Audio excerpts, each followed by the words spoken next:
Good morning, dear students. This is the first lecture series in the course of measurement and evaluation, and in this lecture we will try to understand the meaning of measurement. According to Kallinger, measurement was defined by him as assignment of numbers and numerals to objects and events according to predefined rules. अगर कलिंगर महोदय के इस परिभाषा को आप लोग देखें ध्यान से तो इसमें तीन महत्वपूर्ण चीज़ें आपको दिखेंगी। पहला एक चर है, वो चर कोई वस्तु हो सकती है, कोई घटना हो सकती है, कोई प्रक्रिया हो सकती है। इस चर को हम लोग नंबर प्रदान करते हैं और यहाँ पर नंबर और न्यूमरल, नंबर से तात्पर्य उस संख्या से है जिसका सांख्यिकी मूल्य हो। जैसे 1, 2, 3, 4, 5 ये नंबर है।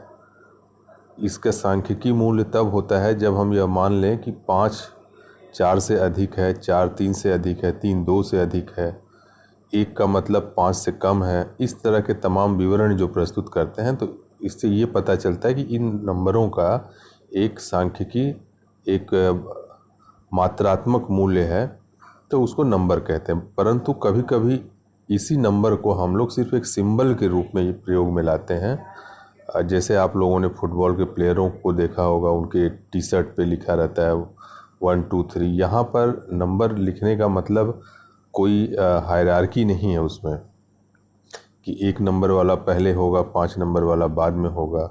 ये सिर्फ एक सिंबल के रूप में प्रयोग किया जाता है, तब हम उसको न्यूमरल कहते हैं। और तीसरा महत्वपूर्ण बिंदु है, वह है प्री डिफाइंड रूल, यानी कि ये नंबर जब हम प्रदान करते हैं तो यह कुछ निश्चित नियमों के आधार पर हम प्रदान करते हैं।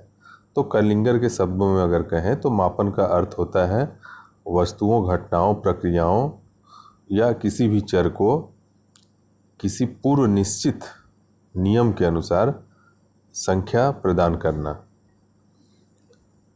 अब इन तीनों को हम लोग अलग अलग देखें। वेरिएबल किसको कहते हैं, चर क्या है? चर के रूप में हम लोग किसी भी वस्तु को ले सकते हैं, किसी भी घटना को ले सकते हैं, किसी भी प्रक्रिया को ले सकते हैं। जैसे किसी विषय में उपलब्धि बच्चों की क्या है, तो यह एक वेरिएबल है। सारे बच्चों की उपलब्धि अलग अलग हो सकती है, तो उनका मूल्य वेरी करता है, अलग अलग है, इसलिए वो वेरिएबल शब्द यहाँ पर हम लोग प्रयोग करते हैं।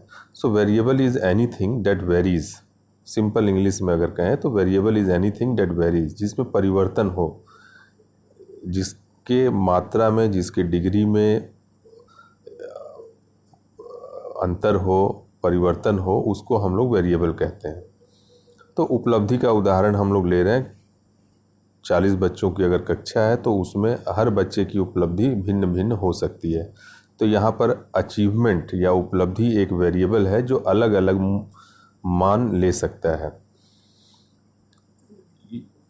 यहाँ पर यह भी बताना जरूरी है और यह समझना आवश्यक है मापन को समझने के लिए कि चर जो होते हैं उनका डायरेक्ट सीधे उनका मापन हम नहीं करते हैं। जैसे अगर आप कहते हैं कि मैं उपलब्धि का मापन कर रहा हूँ, तो यह समझना आवश्यक है कि उपलब्धि एक अमूर्त संप्रत्यय है, एक एब्स्ट्रैक्ट कंसेप्ट है जिसका निर्माण हम लोगों ने अपनी सुविधा के लिए किया है। परंतु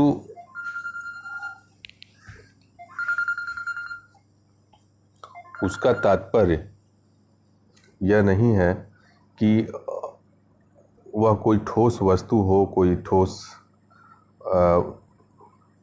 एक प्रक्रिया हो जिसको हम सीधे सीधे मापन कर सकते हैं। हम लोग ऐसे तमाम चर होते हैं जो उनके लक्षणों को पहले आइडेंटिफाई करते हैं। We try to find out the indicators. फिर मैं वही उदाहरण लेता हूँ, अगर उपलब्धि का, अचीवमेंट का, तो अचीवमेंट के लक्षण क्या हो सकते हैं? अब ये डिपेंड करता है कि आप किस विषय में उपलब्धि का मापन कर रहे हैं। अगर आप मैथमेटिक्स में उपलब्धि का मापन कर रहे हैं तो बच्चे जोड़ सकेंगे, बच्चे घटा सकेंगे, ये सारे उसके लक्षण हो गए। 2 संख्याओं का जोड़ कर सकेंगे, 3 संख्याओं का जोड़ कर सकेंगे, ये तमाम लक्षण हैं। इन लक्षणों का मापन हम करते हैं। यह चीज़ हमें पहले क्लियर कर लेनी चाहिए। जब भी आप कहते हैं बच्चों के अचीवमेंट का हम मापन कर रहे हैं, तो अचीवमेंट के कुछ लक्षण होते हैं जो मापनकर्ता को पहले स्पष्ट होना चाहिए कि इसके लक्षण कौन कौन से हैं जो महत्वपूर्ण हैं, तभी वह उसका सही से मापन कर सकता है। आप किसी भी चर को अगर उठा लें और उस चर के लक्षणों को आप नहीं जानते तो आप उसका सही मापन नहीं कर सकते हैं। यह बहुत ज़रूरी है। तो इन लक्षणों को आप पहले ढूंढते हैं, उनको आप लिस्ट करते हैं और फिर तभी मापन के प्रक्रिया को आगे बढ़ा सकते हैं। तो पहला मापन में पहला काम तो यही महत्वपूर्ण हो जाता है that you have to identify the variable, define it and define it in terms of its indicators. उसको उसके लक्षणों के संदर्भ में परिभाषित करना। इन इंडिकेटर्स को जब आप आइडेंटिफाई कर लेते हैं तो यह आपका मापन का पहला स्टेप आपने पूरा कर लिया। इसके बाद दूसरा स्टेप जो बहुत ही महत्वपूर्ण होता है वह है नियमों को सूचीबद्ध करना। You have to list the rules.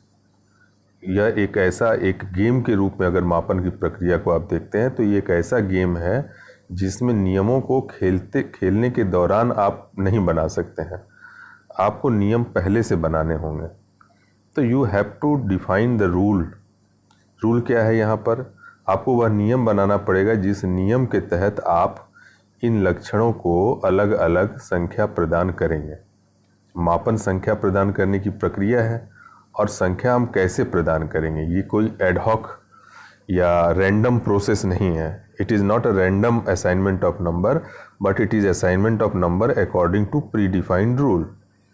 तो उदाहरण के लिए आपने अगर एक टेस्ट पेपर बनाया है और आप बच्चों को देते हैं उनके उपलब्धि का मापन करने के लिए, तो आपको पहले से नियम बनाना पड़ेगा कि इस प्रश्न पत्र में एक सही उत्तर पर हम 1 नंबर देंगे और गलत उत्तर होने पर 0 नंबर देंगे।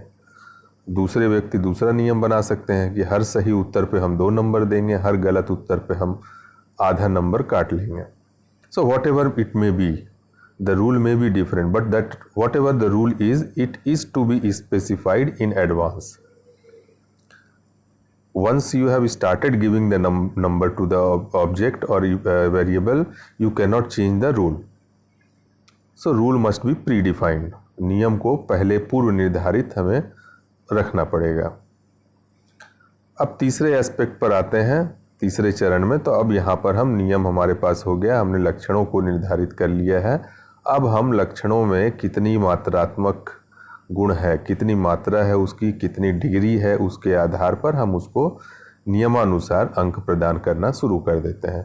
तो ये असाइनमेंट ऑफ नंबर और numerals according to the predefined rule is the third aspect of measurement. कभी कभी हम लोग मात्रात्मक प्रस्तुति के स्थान पर किसी भी लक्षण में कितनी मात्रा में वह लक्षण दिखाई दे रहा है उसके स्थान पर हम गुणात्मक उपस्थिति देखते हैं। जैसे आपने कक्षा में बच्चों को 2 भाग में बांट लिया और आपने कहा कि जिनमें जो मेल हैं उनको हम 1 नंबर लिखेंगे, जो फीमेल हैं उनको हम 0 नंबर लिखेंगे। तो यहाँ पर आप गुणों के आधार पर मेल फीमेल में आप बांट रहे हैं और नंबर प्रदान कर रहे हैं। लेकिन यहाँ पर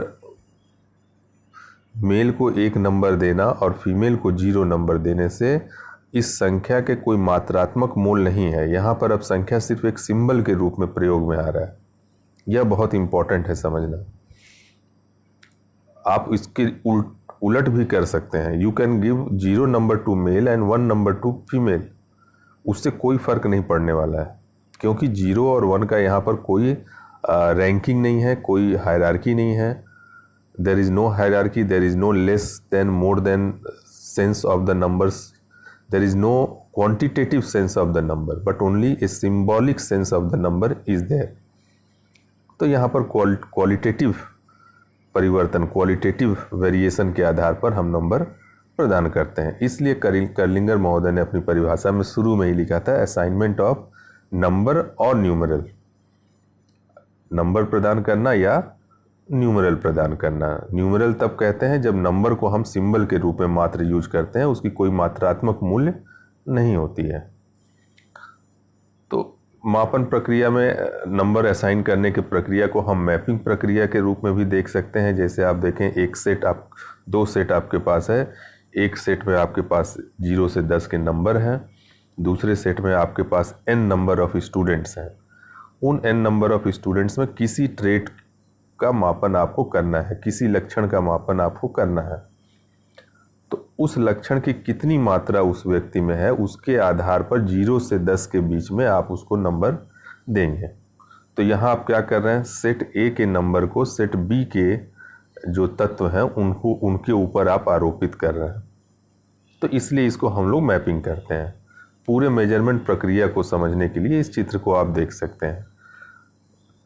नंबर आपके पास हो गए, आपके पास इंडिविजुअल है, वेरिएबल जिनमें कोई लक्षण वेरी करता हो तो वेरिएबल आपको मालूम है। आपने रूल बना लिया है कि each individual in set B will be assign number from set A depending upon the quantity of indicator और डिग्री ऑफ इंडिकेटर प्रेजेंट। जितनी मात्रा प्रेजेंट है उसके आधार पर हम नंबर प्रदान करेंगे। इसके बाद आप दोनों सेट के एलिमेंट्स को एक दूसरे से मैप करते हैं। इसलिए असाइनमेंट प्रक्रिया को कर्लिंगर महोदय ने mapping of number set with the indicator set भी कहा था। क्वालिटेटिव गुणों के आधार पर अगर हम मापन करते हैं तो हम नंबर को हम न्यूमरल की तरह यूज करते हैं। वहाँ पर 0 और 1 नंबर जैसे उदाहरण के लिए आपने ले लिया, और मेल है या फीमेल है सेट बी में, उसके अकॉर्डिंग उसको 0 या 1 नंबर हमने दिया। तो यहाँ पर आपने रूल पहले से निर्धारित कर लिया है कि कोई भी इंडिविजुअल सेट बी में वो मेल है या फीमेल है, उसके आधार पर सेट ए के 0 या 1 नंबर को हम उसको असाइन करेंगे। तो ये नियम हो गया और नियम के अनुसार दोनों सेट की मैपिंग आप करते हैं।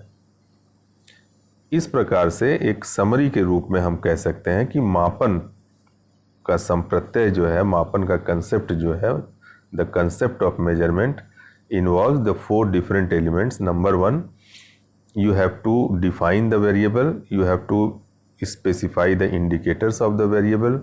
Number 2, you have a set of numbers that you are going to assign to the variable.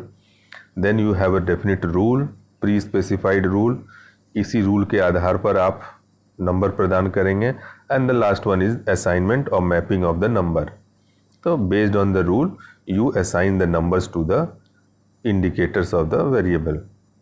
So this is the measurement process. So this is just the beginning, and once you have understood the concept of measurement, then we can move ahead and try to understand what is evaluation and how evaluation is related to measurement. So you go through this video and try to understand. If any problem, you must post it in your classroom, and we'll meet again in the next video lecture with the concept of evaluation. Thank you.